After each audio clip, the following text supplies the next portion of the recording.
So what really happens if you only eat once a day? Most people think your body would just panic, that your metabolism would crash and your muscles would just waste away.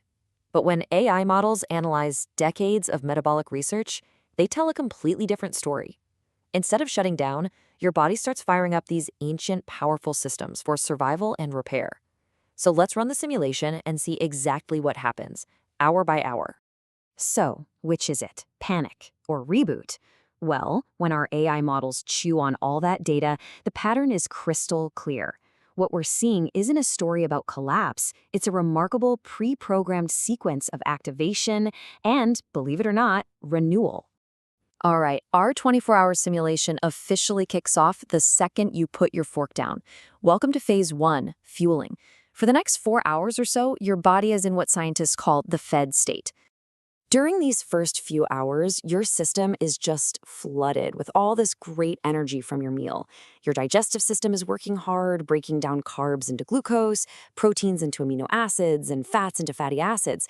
Right now, energy is cheap and plentiful, and your body's number one priority is simple: use this fuel and store it. And who's in charge of all this? Well, think of the hormone insulin as this super efficient warehouse manager. Its main job is to get all this incoming energy out of your bloodstream and into your cells, where it belongs. At this moment, it's a total one-way street. Energy is flowing in, and the doors to your long-term fat stores are locked up tight. So any extra glucose that's floating around gets neatly packed away by insulin into something called glycogen. This is your body's backup battery. It's like cash in your wallet. It's a reserve of quick, easy-to-access energy. But here's the key thing to remember. Its storage space is limited.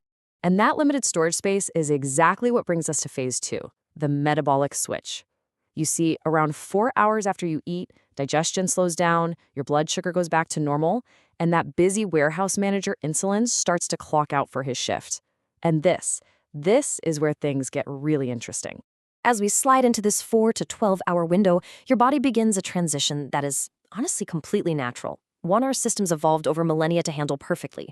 We're moving from a cycle of feeding to a cycle of fasting. This is it. Your metabolic engine is literally switching fuel tanks. It's shifting away from burning the immediate energy it got from your meal, and it's starting to tap into that backup battery, the glycogen stored away in your liver and muscles. Okay, so right around hour 8, you're probably going to feel something pretty familiar: hunger. That's a hormone called ghrelin spiking. But what's so fascinating is that when AI models analyze these patterns, they show that this is mostly a psychological hurdle, not a real biological emergency. Your body's doing just fine. These hunger waves are temporary and they almost always pass. And this is where things get really cool. Welcome to phase 3, a major turning point: unlocking ketone power.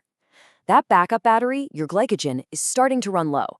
So now the body has to prepare to access its main long-term energy reserve. It's time to open the vault. Right around that 12-hour mark, a huge biological switch gets flipped. Insulin levels drop to their lowest point, and that's the signal your body has been waiting for. It can now start effectively breaking down your stored body fat into fatty acids to use for energy. Your liver then takes some of these fatty acids and converts them into ketones.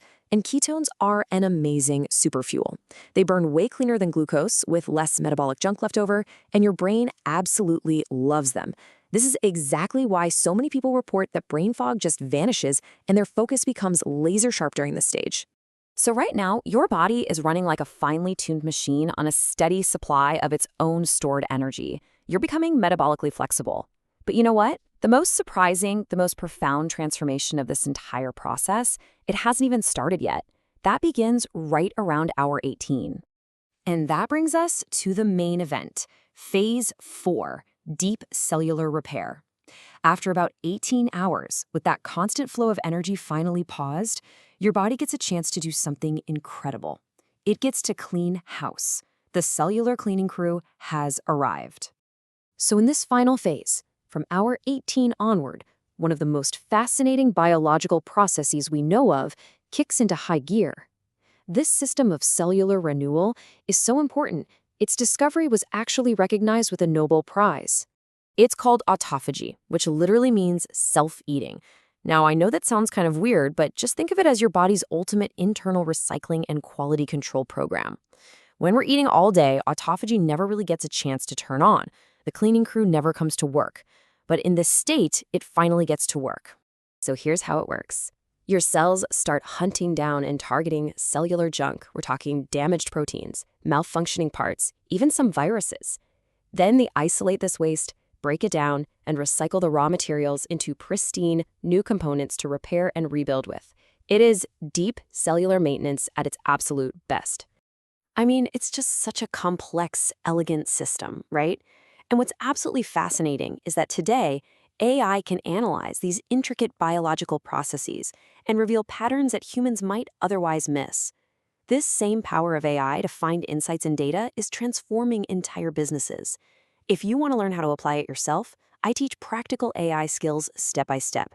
You can start learning today at aiskillies.com. Okay, but what about the big myth, the one that says you'll lose all your muscle? Well, the data shows something completely different happens.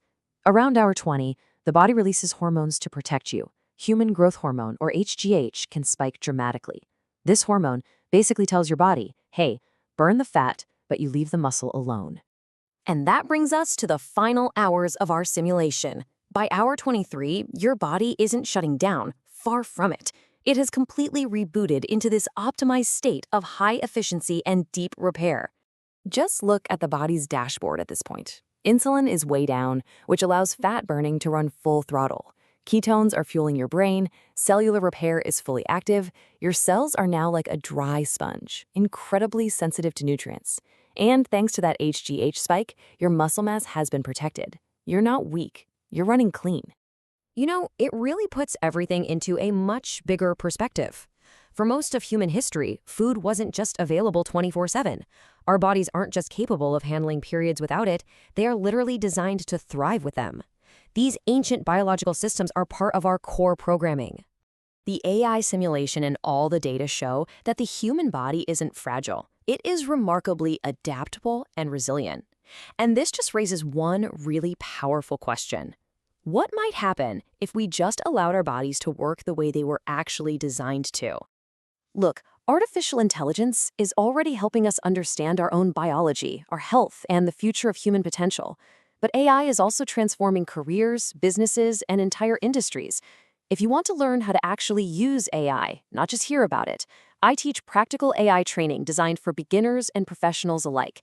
You can start learning today at aiskillace.com. The link is right there in the description.